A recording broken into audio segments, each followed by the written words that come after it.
Hello Geminis, welcome to my channel. Welcome to soul satisfaction में आप सभी का स्वागत करती हूँ फिर से एक बार मेरे चैनल में एंड फिर से एक बार मंथली गाइडेंस में। तो आज हम लोग जो देखने वाले हैं वो है रिलेशनशिप के ऊपर। अगर किसी का मैरिज हो चुका है ऑलरेडी तो ये मैरिड कपल्स के लिए रीडिंग है। गाइज मैं बता दूँ, एक जनरल रीडिंग है, कलेक्टिव गाइडेंस है मेरे सारे व्यूवर्स के लिए। तो इस वीडियो का एंड तक ज़रूर देखिएगा। अगर आप कनेक्ट होते हो, रेजोनेट होते हो तो मुझे कमेंट सेक्शन में ज़रूर बताइएगा। एंड साथ ही साथ आज हम लोग जो डिस्कस करेंगे वो है मैरिड कपल्स के रिलेशनशिप के बारे में। फर्स्ट ऑफ ऑल, आपके स्पाउस जो आपके जीवन साथी है, जिनके साथ आप ऑलरेडी रिश्ते में है, वो आपके बारे में फ़िलहाल क्या सोचते हैं। नवंबर मंथ आप लोगों के लिए कैसा जाने वाला है, दोनों के बीच में कंपैटिबिलिटी कैसी रहने वाली है, कैसा जाने वाला है आप लोग दोनों का relationship and overall family relationship आप लोग का कैसा रहने वाला है, मैरिज लाइफ आप लोग की कैसी रहने वाली है नवंबर मंथ में। ये सारे डिस्कशंस हम लोग करेंगे। तो चलिए स्टार्ट कर लेते हैं। अपने डिवाइनल एनर्जीज़ को याद कर लीजिए, सो डिवाइन गाइडेंस दीजिए। जितने भी जेमिनी सनशाइन वाले हैं जिनकी शादी हो चुकी है, उनके मैरिड लाइफ कैसी जाने वाली है नवंबर मंथ, उनके पार्टनर की, उनके जीवन साथी लाइफ पार्टनर की, उनके स्पाउस की करंट एनर्जीज़ क्या है, उनको लेकर डिवाइन गाइडेंस दीजिए। जितने भी जेमिनी सनशाइन वाले हैं जो ऑलरेडी मैरिड है, शादीशुदा है, उनके पार्टनर की, उनके स्पाउस की, उनके वाइफ हस्बैंड की, मतलब उनके पार्टनर की ओवरऑल क्या फीलिंग है, क्या फील करते हैं वो अपने पार्टनर के बारे में, ये गाइडेंस दीजिए। नवंबर मंथ उनका कैसा जाने वाला है। ओके, बहुत ही ब्यूटीफुल एनर्जीज़ है द एम्परेस। तो बहुत ही अच्छी न्यूज़ है। मुझे लगता है कहीं ना कहीं वो एक्सपेक्ट करते हैं कि आप मतलब चाइल्ड एक्सपेक्टेशंस यहाँ मुझे नज़र आ रही है। बिकॉज द एम्परेस की अगर मैं एनर्जीज़ देखूँ तो कहीं ना कहीं एक्सपेक्टिंग एनर्जीज़ मुझे मिल रही है। कोई अगर आप फीमेल हो तो ये हो सकता है कि आप कहीं ना कहीं एक गुड न्यूज़ इस मंथ शेयर करो, या ये हो सकता है कि अगर आपके पार्टनर मेल हैं तो ये भी हो सकता है कि वो एक्सपेक्ट करते हैं कि कहीं ना कहीं इस मंथ हमारे पास वैसी अपॉर्चुनिटी आ जाए, कोई गुड न्यूज़ आ जाए। बिकॉज ऑलरेडी हो सकता है आप लोग काफ़ी टाइम से एफर्ट्स लगा रहे होंगे एंड जिसका रिजल्ट्स आने का अभी हो सकता है कि बहुत ज़्यादा वक्त आ चुका है। तो यहाँ इस मंथ ये चांसेस डेफिनेटली मिल रही है कि कोई ना कोई एक्सपेक्टिंग न्यूज़ आपके सामने वाली एक अच्छा, मतलब कहीं ना कहीं एक ग्रोथ नज़र आ रहा है आप लोग दोनों के रिलेशनशिप में। एंड ये भी मुझे इंडिकेशन मिल रही है कि कहीं ना कहीं आप लोग दोनों में से कोई एक पर्सन सेटल नहीं है इस चीज़ को लेके, कंफर्टेबल नहीं है इस चीज़ को लेके।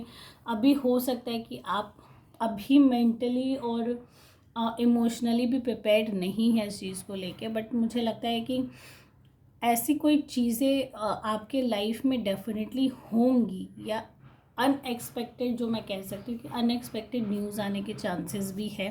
एंड यहाँ आप लोगों के बीच में थोड़ा सा क्लैश, देखिए क्लैश वो भी हो सकता है कि दोनों की ओपिनियन इस पॉइंट में मैच नहीं कर रही हो। ठीक है, एक पार्टनर को हो सकता है चाहिए अभी फ़िलहाल पेरेंट्स बनने के लिए वो रेडी है, और एक पार्टनर हो सकता है मेंटली अभी उतना प्रिपेयर्ड नहीं है कि मैं उस चीज़ को आगे तक लेके जाऊं, उस रिलेशनशिप में। मतलब एक रिस्पॉन्सिबिलिटी है ये, तो उस रेस्पॉन्सिबिलिटी के लिए हो सकता है अभी आप फ़िलहाल के लिए रेडी ना भी हो सके। ठीक है, साथ ही साथ वो ये भी फील करते कि हम लोग दोनों का इस पॉइंट पे थॉट ऑफ ओपिनियन हमारा मैच नहीं होता। तो ये सारी एनर्जीज़ भी है। साथ ही साथ 3 ऑफ कप्स की भी एनर्जीज है, तो बहुत ही ब्यूटीफुल है। ये बताता है कि इस मोमेंट को, इस गुड न्यूज़ को डेफिनेटली आप सेलिब्रेट करना चाहोगे, इन्जॉय करना चाहोगे।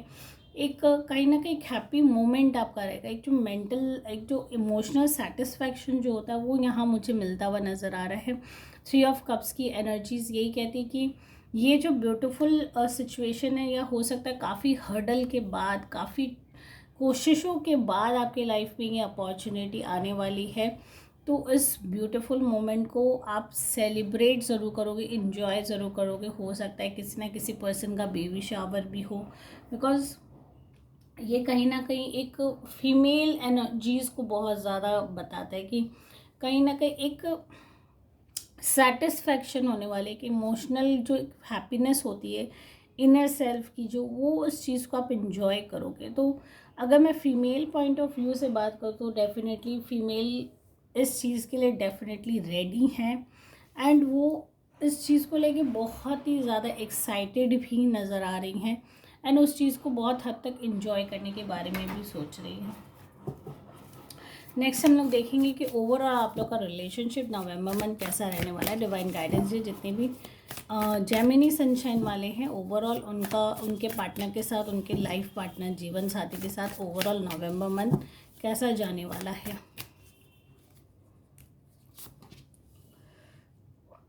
देखिए 8 ऑफ वंस की भी एनर्जीज है। जो चीज़ें अभी तक सेटल डाउन नहीं थी वो बहुत हद तक settle down. Queen of pentacles, तो यहाँ फीमेल एनर्जीज बहुत ज़्यादा हाई है जेमिनीज वाले, ठीक है।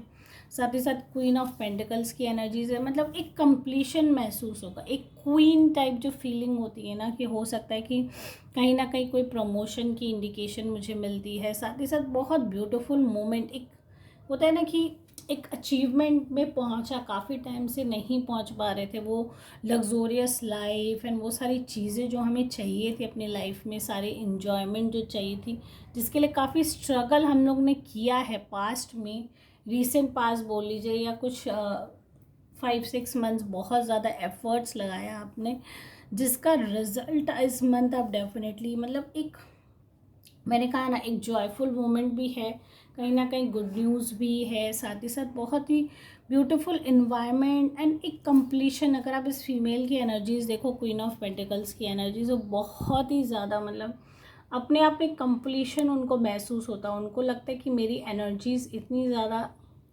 पॉजिटिव है, इतनी ज़्यादा वो हैप्पी मूड में है कि उनको बहुत कंफर्टेबल महसूस होता है एंड वो कहीं ना कहीं अपनी जो अर्थली एनर्जीज है उसको महसूस कर पा रही हैं।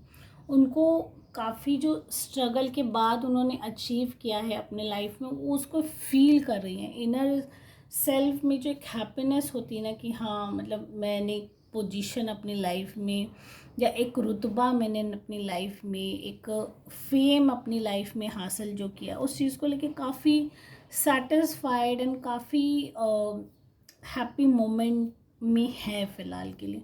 तो ये मंथ मुझे लगता है बहुत ही हाई ग्रोथ आपको मिलने वाला है फीमेल पॉइंट ऑफ व्यू से, अगर मैं बात करूं, बिकॉज एनर्जीज ज़्यादातर मुझे लगती है कि अगर मैं आपके स्पाउस की बात करूं, अगर वो मेल है, तो थोड़ा लगता है कि इस मंथ उनको अपनी टारगेट में पहुंचने के लिए थोड़े एफर्ट्स डालने पड़ेंगे।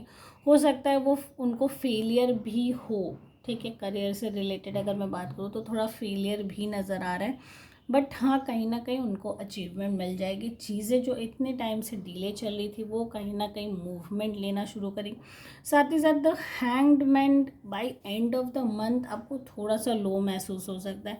आपको ये भी महसूस हो सकता है कि चीज़ें जो इतनी ज़्यादा अच्छी चल रही थी, एक कहीं ना कहीं मतलब लगेगा कि उससे आप सेटिस्फाइड नहीं हो पाओगे। अगर मैं ये कहूँगी, मतलब एक कहीं ना कहीं खिंचाव सा लगेगा, एक रुका हुआ सा सब कुछ लगेगा। सब कुछ हासिल करने के बाद भी लगेगा कुछ चीज़ें इनकम्प्लीट है, ठीक है। तो आप उस चीज़ों के पीछे और रन करोगे, उस सारी चीज़ों के लिए आपको लगेगा कि सारी चीज़ें जो इतनी वंडरफुल, इतनी ब्यूटीफुल मोमेंट ले रखी थी, वो कहीं ना कहीं अप्स एंड डाउन हो गई है, वो वर्कआउट नहीं कर रही है उस तरीके से जैसे आपने प्लान किया था। तो ये एंड ऑफ द मंथ मुझे लगता है कि ऐसा कुछ कंक्लूजन जो ओवरऑल अपनी जर्नी को आपने स्पेंड किया है, उसके बाद जो कंक्लूजन आता है ये उसको इंडिकेट करता है। तो डेफिनेटली आपको वो सारी energies by end of this month ये महसूस होगा कि बाकी सब कुछ तो ओके चल रहा था, बट सडनली आप बहुत ज़्यादा अपने आप को स्पिरिचुअल फील करोगे, बहुत ज़्यादा चीज़ों में घुसने की कोशिश करोगे कि ये भी जान लूँ, मैं वो भी जान लूँ, ये ऐसा क्यों हो रहा है, मतलब डिटेल्ड चीज़ों में इन्वॉल्व होना एंड बहुत ज़्यादा स्पिरिचुअली डिवाइन से कनेक्ट होना। तो इस मंथ हो सकता है बहुत ज़्यादा स्पिरिचुअल अवेकनिंग भी हो आपकी, बहुत ज़्यादा कनेक्टेड फील करें आप डिवाइन की तरफ, ओके। एंड लास्ट हम लोग देख लेते हैं कि कंक्लूजन क्या, गाइडेंस क्या है। तो डिवाइन गाइडेंस है जितने भी जेमिनी सनशाइन वाले हैं जिनका मैरिज हो चुका है नवंबर मंथ के लिए, उनके लिए क्या गाइडेंस है, कैसा रहने वाला उनका नवंबर मंथ। ओके गाइडेंस देखिए बहुत ही ब्यूटीफुल गाइडेंस है। 9 ऑफ वॉन्ड्स की एनर्जी से गिव अप करने का बिल्कुल भी टाइम नहीं है, ठीक है। हो सकता है बहुत ज़्यादा आपको भी इस मंथ, मैंने कहा ना, by end of the month बहुत ज़्यादा लो महसूस होगा, सोचेंगे कि सब कुछ छोड़ दे, हर एफर्ट्स मैंने लगाई है, कुछ भी काम नहीं करा, कोई भी चीज़ हो, करियर हो, पर्सनल लाइफ हो, रिलेशनशिप हो, हम लोग रिलेशनशिप मैरिड लाइफ के बारे में बात कर रहे हैं, तो हो सकता है फ़िलहाल के लिए आप गिव अप करने के बारे में भी सोचो, ब्रेकअप करने, ब्रेकअप तो मैं नहीं कहूँगी, डिवोर्स के बारे में, सेपरेशन के बारे में, ये सारी थॉट हो सकता है आप लोग दोनों के बीच में चल रही हो, बट बिल्कुल भी घबराने की ज़रूरत नहीं है, थोड़ा सा पेशेंस रखना है। आप एकदम ऐसे पोजीशन में हो कि जहां आपने ऑलरेडी 90% अचीव कर लिया, जस्ट थोड़ा सा और अचीव करना बाकी है। स्ट्रगल्स एंड डिफ़िकल्टीज सबके लाइफ में होती है, वो रहेंगी, तो उस चीज़ से ओवरकम करने के लिए आपको फ़िलहाल के लिए थोड़ा सा पेशेंस रखना है। बाकी overall energies is very beautiful. So guys, अगर आप इस रीडिंग से कनेक्ट हो रहे हो, इस एनर्जीज़ को एब्सॉर्ब कर रहे हो, तो डेफिनेटली मेरे चैनल को सब्सक्राइब करिएगा एंड मुझे कमेंट सेक्शन में ज़रूर बताइएगा। साथ ही साथ अगर अभी तक फॉलो नहीं किया तो फॉलो कर लीजिए। Thank you guys for watching my video. Take care all, bye bye.